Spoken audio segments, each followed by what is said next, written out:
Impala right here. That's the fuel injected LS3. Looking there. Clean inside, pretty clean. Got all the pieces. I got the back seat. I just took the back seat out because I was running. Just wanted to show it to y'all, man. Those who have not seen it. Matter of fact, let me crank it up for y'all real quick. See here.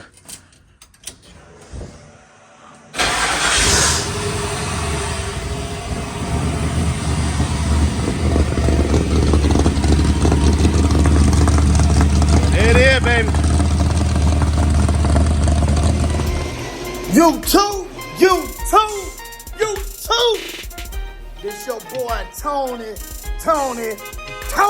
coming back at y'all, man, one more again on Chevys R Us, you too, with another great video. Y'all know what time it is, man. Yeah, man, out here in the garage, you too. Shoot, man, just got back from Columbus, Georgia, man. Had to go down there and see my peeps, you know, visit my family and stuff like that. But yeah, while I was down there in Columbus, got a chance to connect with, you know, people that I know.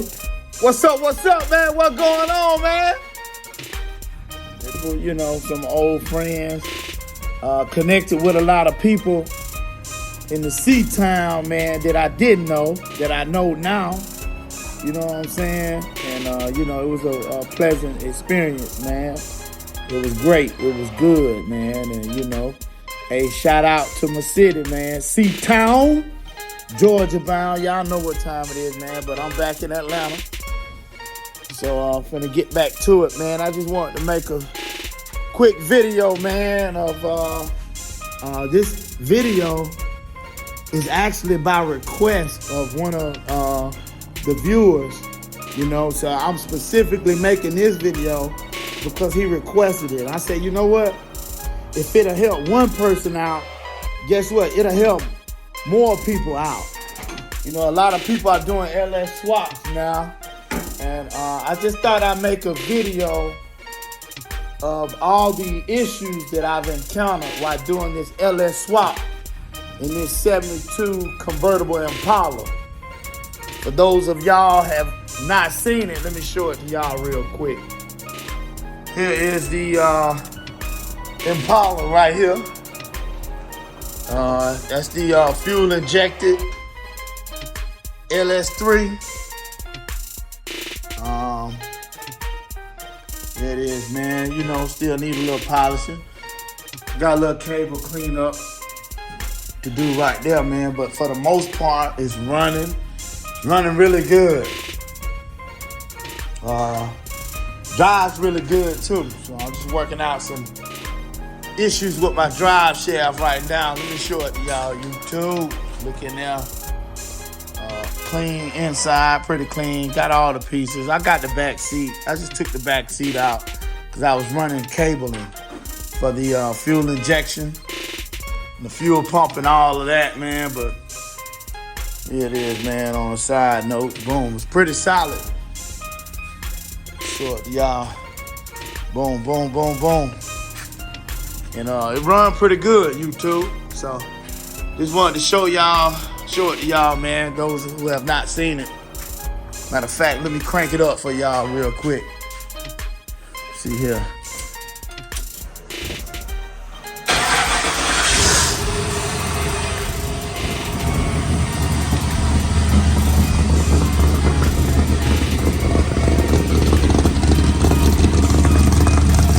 There it is, baby.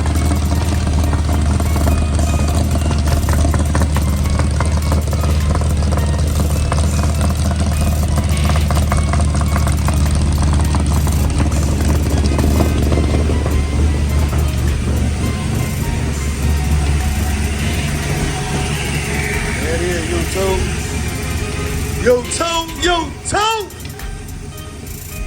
There go that thing, YouTube. No shaking, no vibration. No any of that, man.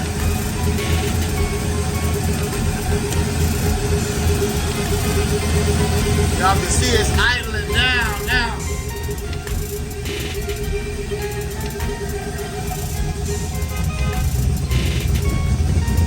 Back out here and see what it's doing.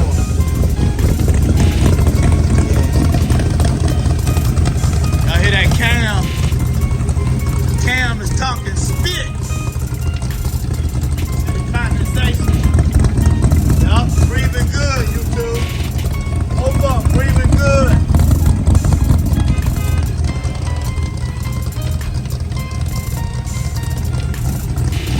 Tap the gas one time for y'all. They're gonna tap on it.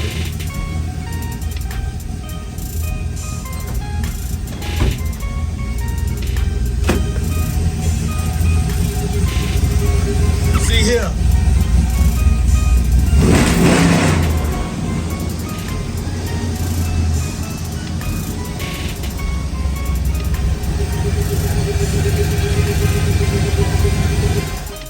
All right, let me cut it off.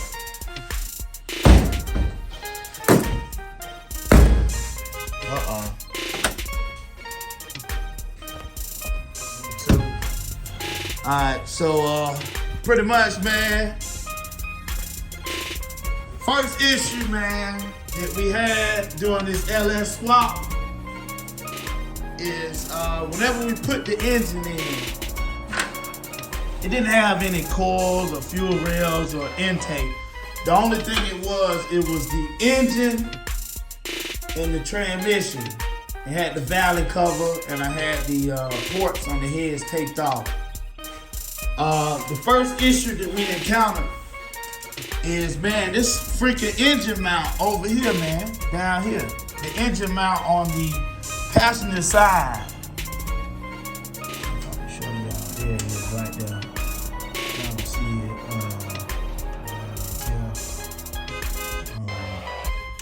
See if I cut the line on for you. There you go. The engine mount. There you go. You can see it right there. That nut right there. That bolt, they got that nut through it. Let me zoom in. That bolt right there. It didn't want to go in there. The bolt didn't want to go in. The bolt didn't want to pop all the way in. It act like it didn't want to line up. And pretty much that was the first issue that we encountered. And so how we got past that is I had a crowbar and I was kind of trying to pry the engine over so that the bolt would pop all the way in the engine mount. And I had a buddy. He had to stand up on top of the block. You know, it had the valley cover. Wasn't none of electronics or nothing in there. It was just a block. I posted the picture up there. I posted a picture. It looked like this right here. That's what it looked like. Okay?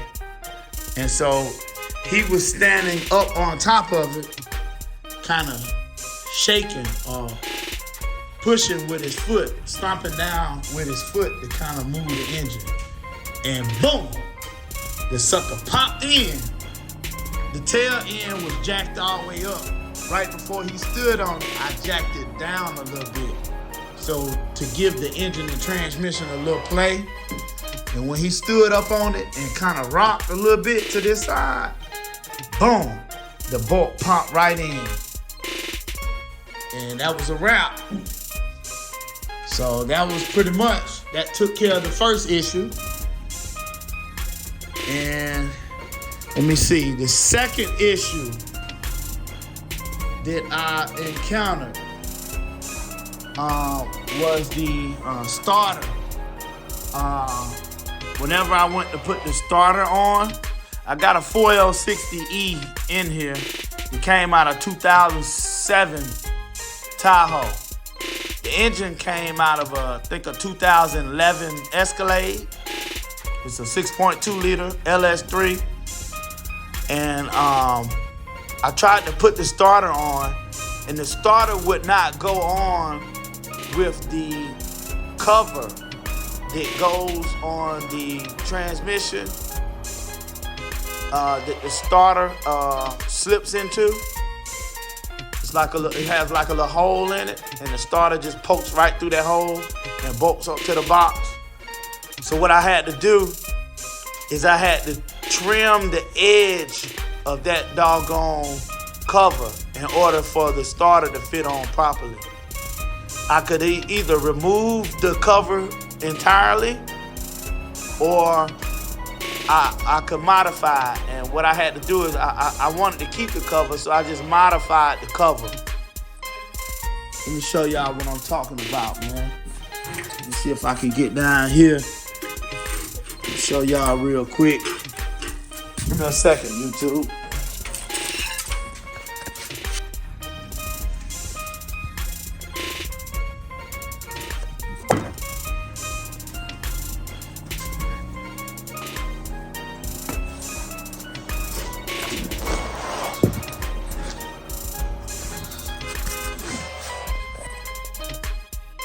All right, YouTube. So this is the cover right here. Y'all see how the starter goes in that little plastic cover? And if you look on the end of the plastic cover, you can see it's cut. It don't have the other end on the cover. That's because I had to cut it off. I had to cut that little piece off right there on the edge. I had to cut that off in order for it to fit properly, the starter to fit properly. So some of the cover is there, but just not all of it. And I had to do that in order for it to keep the cover. That's pretty much the second issue that I encountered. All right, let's move on to the next issue. All right, YouTube, the third issue that I encountered was I think it was the fuel lines. Whenever I started plumbing the fuel system, the fuel lines presented a big challenge to me. And it was very challenging to do the fuel lines properly so that they don't leak. I've never done AN6 fittings before, so this is my first time, and it was challenging. It gave me problems. It might have leaked the first 3 times that I did the fittings on the fuel pump, and not the fuel pump, but the filter regulator. Those fittings just kept leaking fuel. And I had to redo them like 4 times before they wouldn't leak no more. And so now that I did them a lot of times, I know how to do them.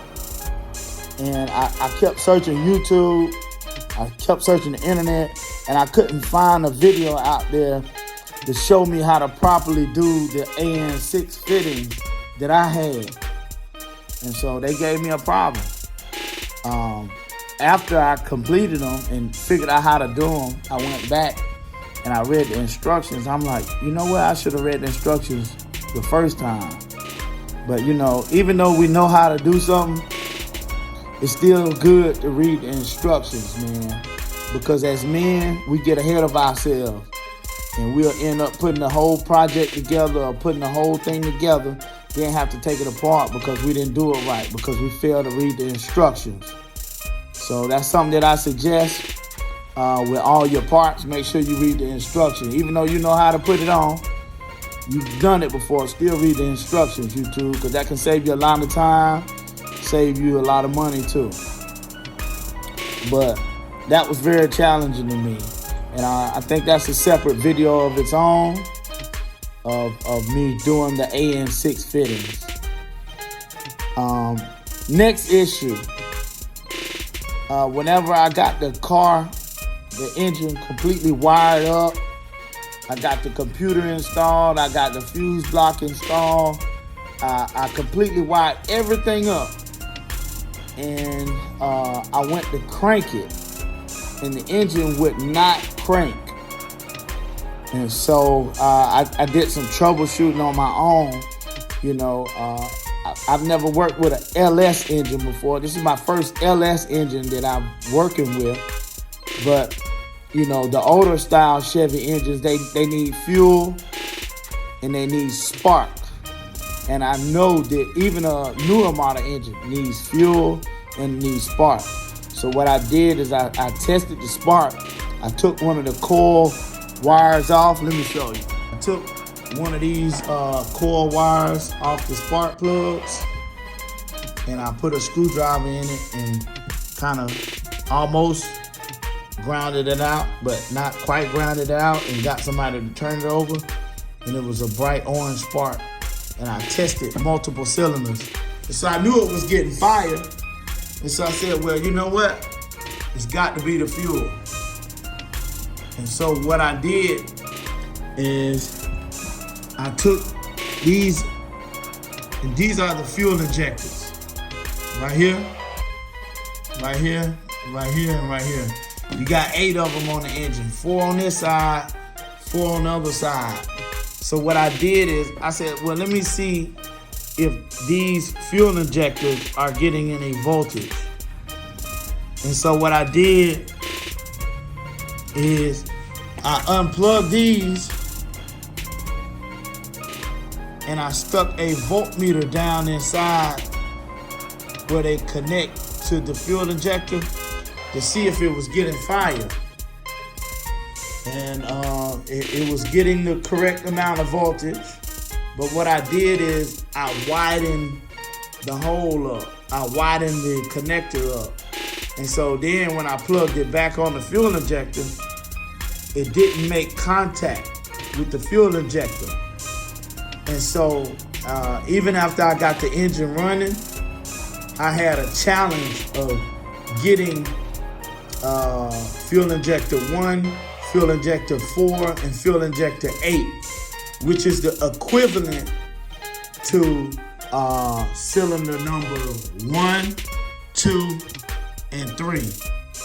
They would not fire, and I could not figure it out. I'm like, man, it's getting the right voltage.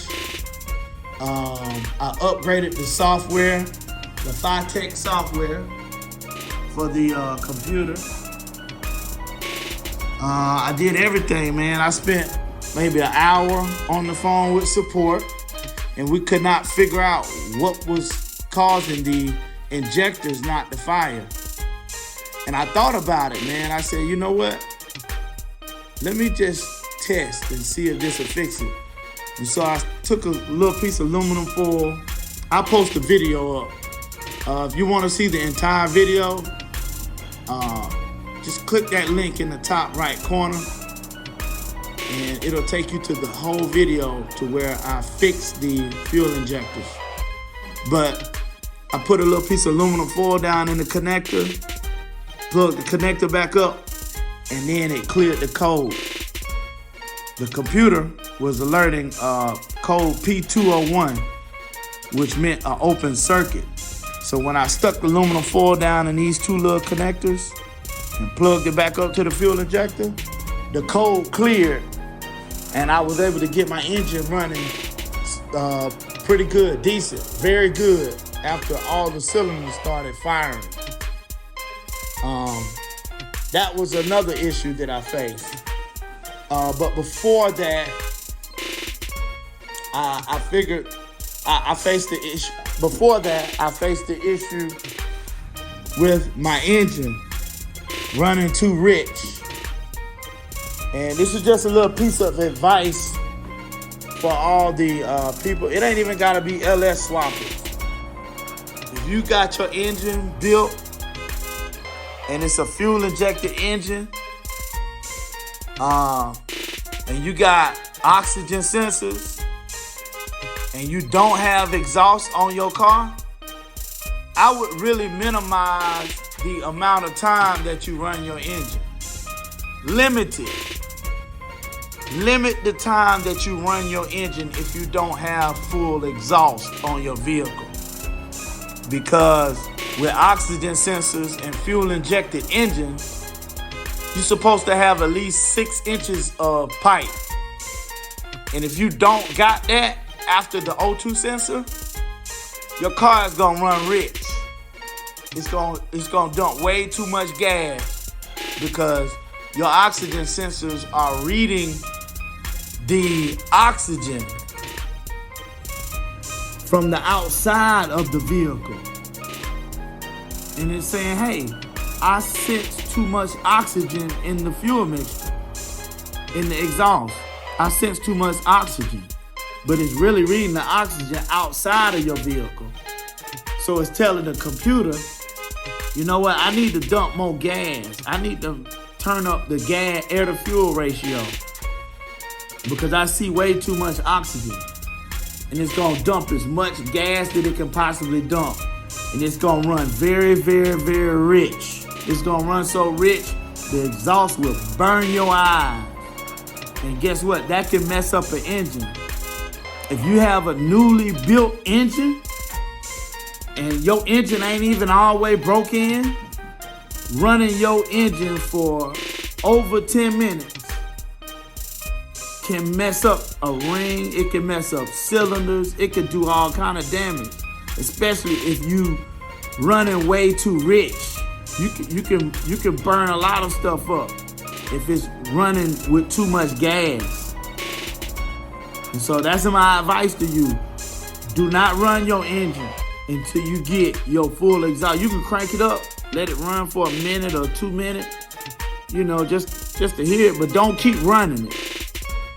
Make sure you get your exhaust installed on your vehicle. That way, your O2 sensors ain't picking up all the oxygen on the outside of your vehicle, and your car ain't running too rich. Because I had to change my spark plugs. I ran my car 5 minutes here, I ran it 3 minutes here, 5 minutes here. I kept running it because I wanted to hear it run. I wanted to show people, and I wanted to hear it run. And the ending result, my spark plugs fouled out. Yeah, they was black. They didn't look like any good no more. They fouled out. And I had to change the plugs with the headers installed. And that was a tough job. That was a challenge. You know, I'm gonna be straight up. Changing spark plugs with headers installed is not a straight up easy task. It can become a little difficult, especially if you don't have the right tools. And if you don't got the right tools, guess what you gotta do? You gotta take the headers off. You gotta disconnect your exhaust. You gotta do a whole lot of extra work that could have been prevented. It's unnecessary. So what I had to do is I had to order this tool. Let me show y'all this special tool I had to order, man. Because it's like maybe 3 or 4 different plugs that you can't get to. Not unless you take the header off, or not unless you got one of these tools right here. Let me show it to you.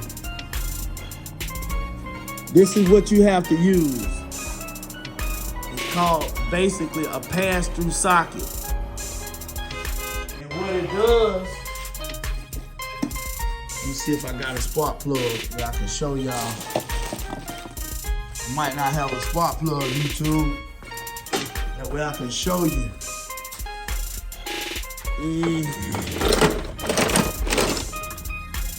Yeah, I got a spark plug. What it does is it slips over the spark plug, and the end of the spark plug was poke out of it. Not like a conventional spark plug. And what you do is you take a box wrench and slip on this end, and you're able to get the spark plug out. No way you're gonna fit a conventional spark plug wrench socket over this spark plug with the headers installed. There ain't no way, because there's not enough room. So the spark plug change was a challenge itself, man. And you know, but to save you, you know, stop running the vehicle without no exhaust installed. stop running it before you got it all the way tuned like you want it. You know, that's my advice. That can save you time. That can save you a little money. It can save you a lot of money. So,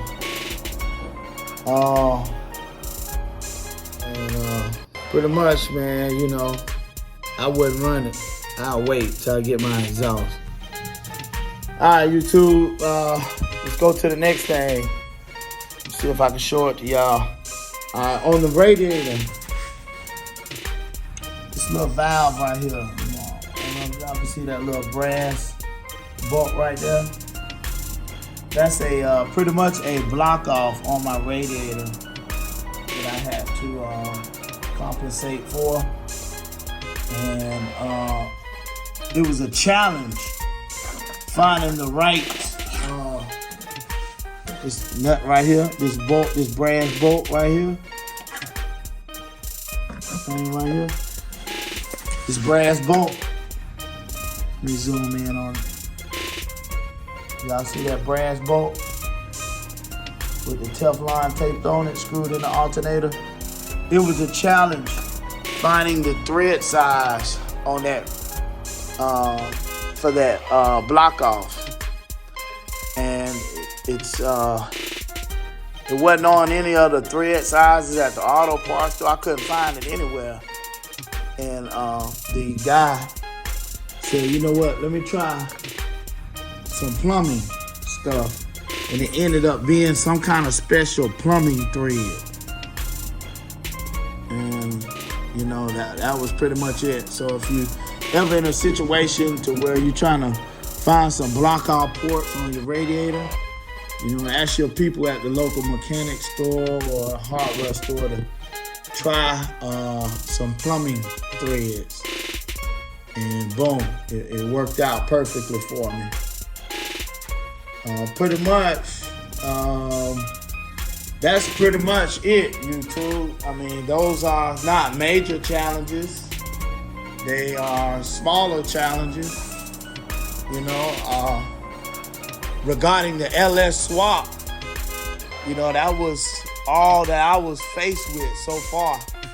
You know, like, and I almost forgot, YouTube.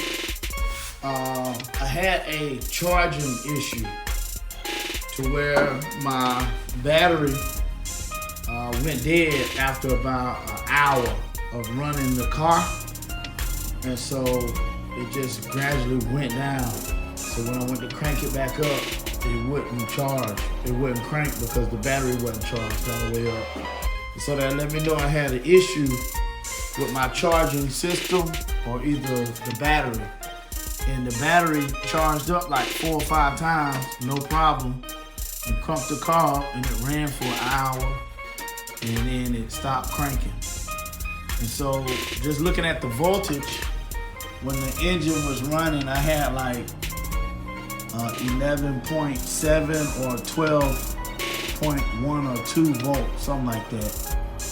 And that told me that, okay, it's not getting enough current to be fully charged, because the battery is supposed to charge at like 13 volts or more. And I knew that it wasn't right. So I did some research. I talked to Mr. David at the auto parts store. I talked to my dad. And I also went back and read the instructions to the alternator. And it said that, you know, they recommend an additional ground wire for these alternators that are powder coated. These serpentine setups, they come powder coated. The bracket is powder coated. The alternator is powder coated. The brackets that it bolts to is powder. Everything is powder coated. And so this alternator, the issue was pretty much it was a weak ground. And so I bought an additional ground strap, and I added it right on top of this alternator where the ground goes, and bolted it to the valley cover, and grounded the engine. And boom, charging issue fixed. It started charging at 13.4 volts. So that took care of that. Let me think here. I don't want to leave nothing out. I don't want to forget nothing. I just want to make sure I try to cover all the issues that, you know, I had encountered during this LS swap. You know, just try to help somebody else out. Other than that, man, I think that's about it. You know, right now it's running good. You know, it runs very good, extremely good. But I'm dealing with an issue right now that has nothing to do with the LS swap. But I'll show y'all, man, this U-joint right here. Y'all see that play in that? Yeah, this thing needs to be rebuilt, man. It's got a lot of play, and it's actually broken inside of there, man. I don't know if y'all can see it or not. There you go. Let me go forward. Yeah, there you go. See that little broken piece? Look like somebody took a bite out of it or something. Look at it right there. That look like somebody took a, there you go. You can see it real good right there. Look like somebody took a bite out of it in there.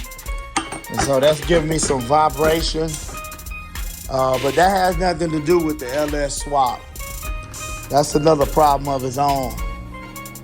But on my next video, I'm gonna be starting to break this down so that I could start the rebuild process for this drive shaft.